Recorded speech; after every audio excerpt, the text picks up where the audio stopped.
નમસ્કાર દર્શક મિત્રો, હું જપન શાહ, કાનમ એક્સપ્રેસ ન્યૂઝમાં આપનું સ્વાગત છે। જોઈએ આજના મુખ્ય અને મહત્વના સમાચાર। ભરૂચ જિલ્લાના જંબુસર તાલુકામાં પ્રવેશોત્સવના બીજા દિવસે વેડજકુમાર, સારોદ અને ઉમરા શાળામાં પ્રવેશોત્સવ અને કન્યા કેળવણી મહોત્સવ અત્યંત ઉત્સાહભેર ધારાસભ્ય શ્રી ડી.કે. સ્વામીના અધ્યક્ષસ્થાને યોજાયો હતો। કાર્યક્રમ દરમિયાન ધારાસભ્યશ્રી સહિતના મહાનુભાવોના હસ્તે બાલવાટિકા, આંગણવાડીના અને ધોરણ 1ના બાળકોને શૈક્ષણિક કીટ અને પાપા પગલી કીટ આપવામાં આવી હતી। આ ઉપરાંત ધોરણ 3 થી 8 તેજસ્વી વિદ્યાર્થીઓ, જ્ઞાન સાધના સ્કોલરશીપ મેળવનાર વિદ્યાર્થીઓને શાળામાં નિયમિત હાજરી આપતા બાળકોને વિશેષ સન્માન કરવામાં આવ્યું હતું। શાળાની શરૂઆતમાં મહત્વનું યોગદાન આપનાર વડીલશ્રીનું પણ સન્માન કરવામાં આવ્યું હતું।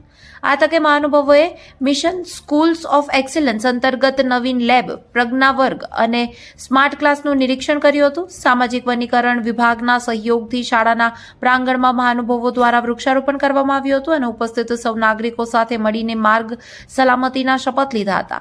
ધારાસભ્યશ્રીએ સ્કૂલ મેનેજમેન્ટ કમિટી સાથે બેઠક યોજી હતી। કાર્યક્રમની શરૂઆતમાં પૂર્વ સરપંચ અને અગ્રણી શ્રી અર્જુનસિંહ વાઘેલાએ સ્વાગત પ્રવચન કર્યું હતું।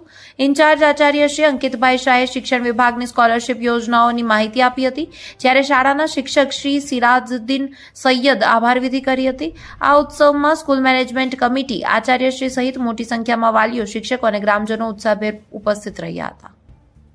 ઉમરા ગામે આ કન્યા કેળવણી મહોત્સવ જ્યારે ઉજવાઈ રહ્યો છે ત્યારે હું ગુજરાત સરકારને ખૂબ ખૂબ અભિનંદન પાઠવું છું કે મોદી સાહેબનું જે સપનું છે એ કે કોઈ કન્યા કે કોઈ દીકરી કે કોઈ બાળક વંચિત હોય, શોષિત હોય, એ શિક્ષણ વગરનો રહી ના જાય, સારું શિક્ષણ પ્રાપ્ત થાય, સારા સંસ્કાર સાથેનું શિક્ષણ મળે ને આધુનિક ટેકનોલોજી સાથેનું શિક્ષણ આજના બાળકોને જ્યારે મળી રહ્યું છે ત્યારે મોદી સાહેબનું જે સપનું છે 2047 વિકસિત ભારત દેશને જે બનાવવાનું છે એ મને લાગે છે કે વહેલું ને વહેલું આ પૂર્ણ થશે।